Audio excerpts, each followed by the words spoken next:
Sejujurnya sampai sekarang, diskriminasi gender itu masih ada dan masih kita rasakan sampai sekarang. Meskipun udah banyak banget akhir-akhir ini edukasi tentang kesetaraan gender. Pembatasan peran, hak, tanggung jawab, aktivitas antara laki-laki dan perempuan kalau misalnya dilihat lebih jauh lagi, lebih banyak menimbulkan kerugian itu pada pihak perempuan dibandingkan dari pihak laki-laki. Menurut saya di sini perempuan itu tidak diberikan kebebasan dalam mengeluarkan suaranya. Di sini saya juga melihat bahwa perempuan itu juga dibatasi dalam akses pendidikan dan pekerjaannya. Dan banyak laki-laki yang menuntut mereka ini hanya sebagai follower atau pengikut ataupun sebagai ibu rumah tangga saja.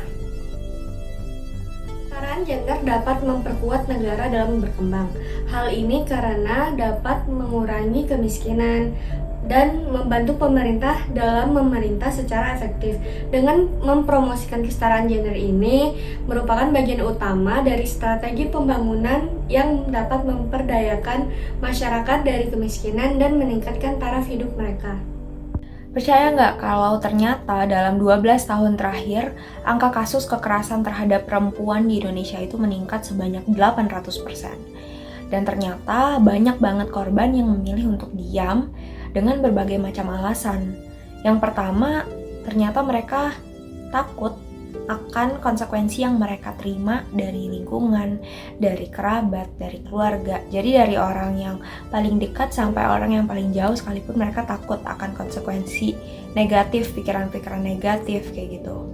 Yang kedua, mereka ngerasa kekerasan yang terjadi ini merupakan aib yang harus mereka tutupin dan gak boleh ada orang yang tahu gitu.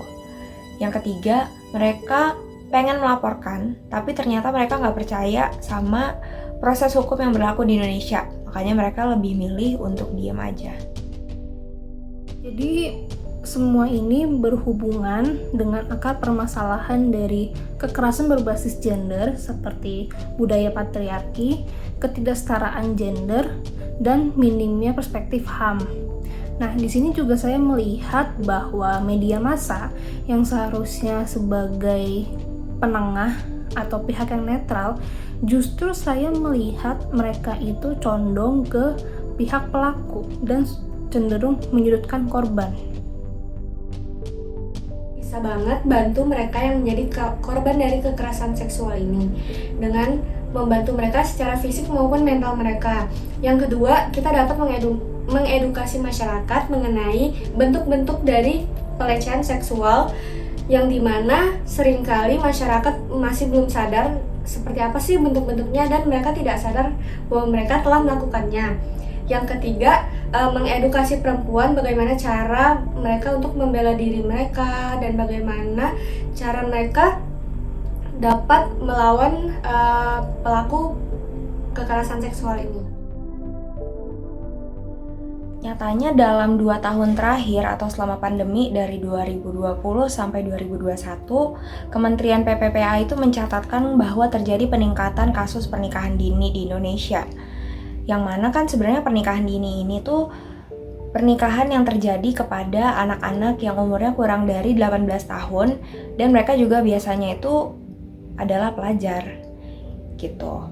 Dan menurut kementerian juga sekitar 400-500 anak dalam masa pandemi atau 2 tahun terakhir ini beresiko mengalami pernikahan dini. Jadi sebenarnya pernikahan dini itu justru membahayakan pihak perempuan dan menimbulkan cukup banyak resiko.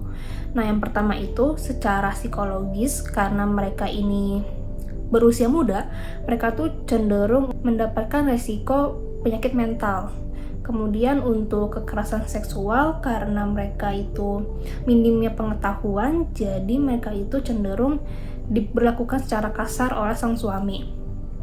Kemudian untuk secara penyakit seksual mereka juga akan terdampak karena mereka tuh akan cenderung rentan terhadap penyakit HIV atau AIDS.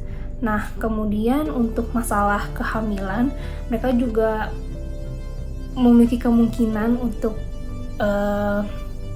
memperoleh penyakit kepada ibu dan janinnya karena di usia muda ini tuh mereka belum cukup matang untuk mengandung.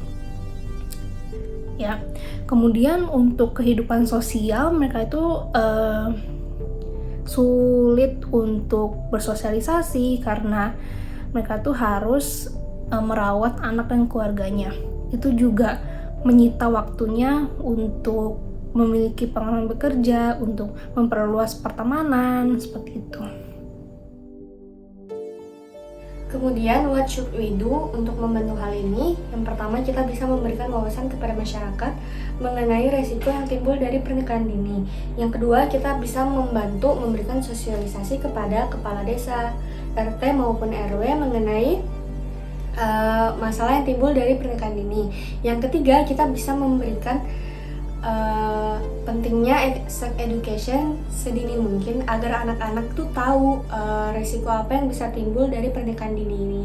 Yang keempat, BKKBN perlu memperbanyak cara untuk mensosialisasikan masalah yang akan timbul dari dilakukannya pernikahan dini ini.